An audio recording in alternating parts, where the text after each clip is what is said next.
Okay बच्चों, क्या पढ़ेंगे हम? एम्पियर सर्किटल लॉ का प्रूफ देख लेते हैं। ठीक है, मान लीजिए कि कोई एक करंट कैरिंग वायर है, लॉन्ग ले रहा हूँ, ठीक है ना, प्रूफ समझने के लिए, और मैं ऐसा एक लूप ले लेता हूँ, ये लूप ले लिया मैं, ठीक है, कोई दिक्कत वाली बात नहीं है।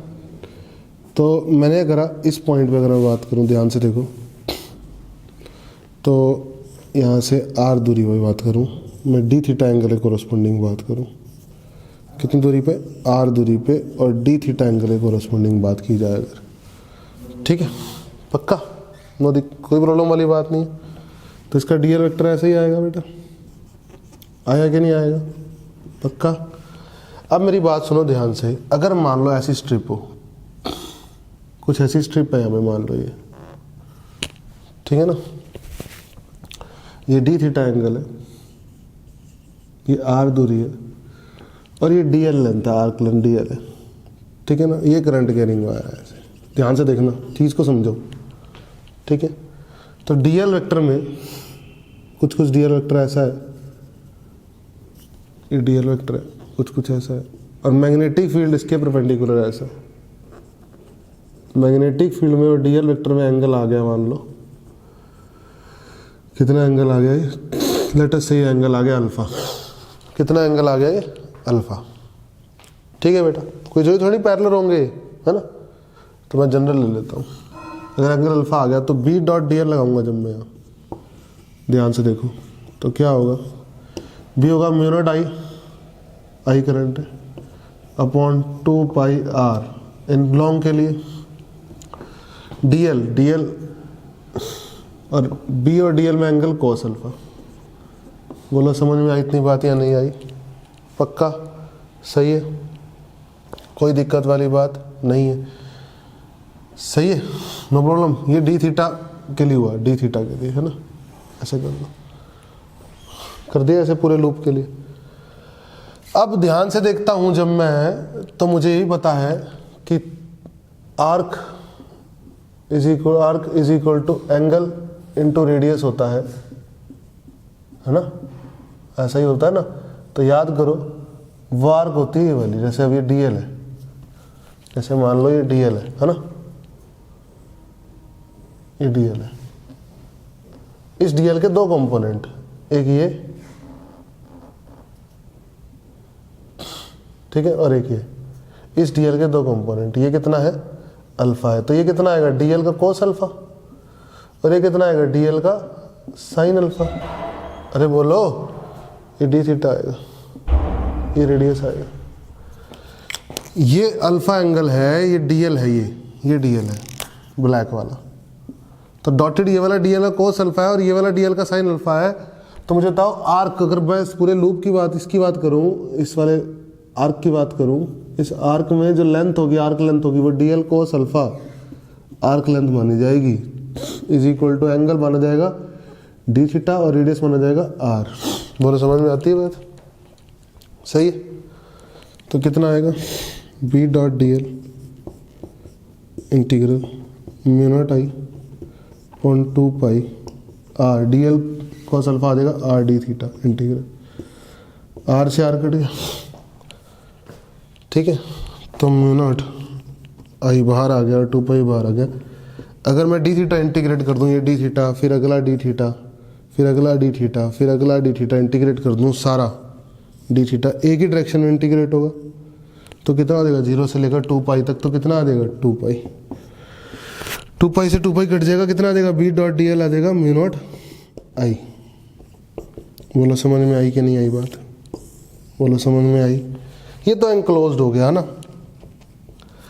अगर करंट बाहर होता तो इंटीग्रल एंगल की वैल्यू होती 0।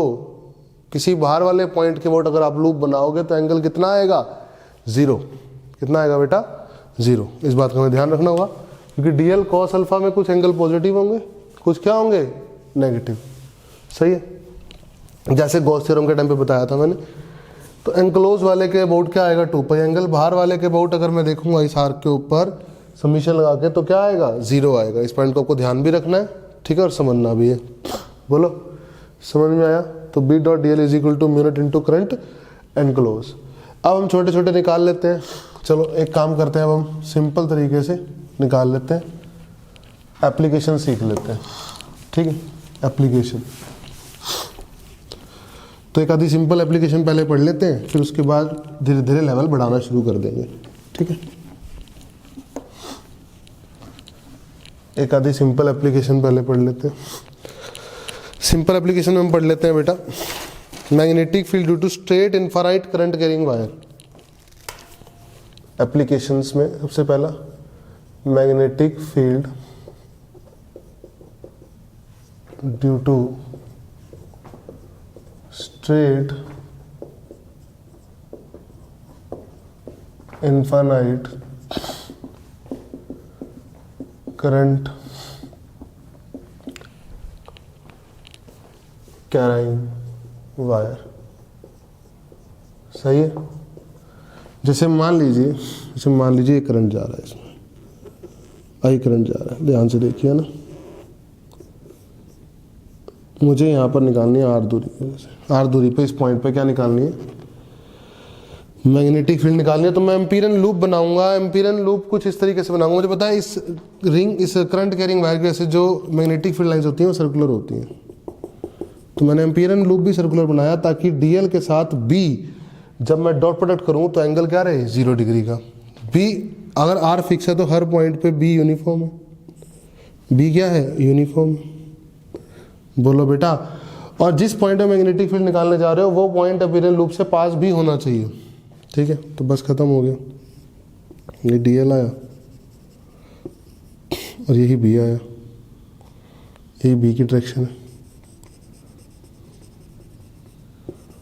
ठीक है, तो क्या लगाओगे, integral P dot D L equal to mu naught into current enclose, यही लगाओगे। बोलो, सही है।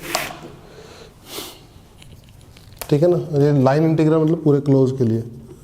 तो कितना आ जाएगा, अच्छा बी बाहर आ जाएगा, यूनिफॉर्म में एंगल 0 डिग्री है, बाहर आ जाएगा डी एल का integral mu naught into current enclose I हो जाएगा। बी डी एल का इंटीग्रल बन जाएगा 2 pi R mu naught into current enclose, तो बी आ जाएगा mu naught I upon 2 pi R, ये आ जाएगा बी। और बी के साथ आर का रिलेशन कैसा आएगा, इनवर्स। कैसा रिलेशन आएगा बेटा, इनवर्स। ये क्लोज का साइन है ना, ये क्लोज लूप का साइन है। ये गोलू जो लगाया मैंने इंटीग्रल में, क्लोज लूप।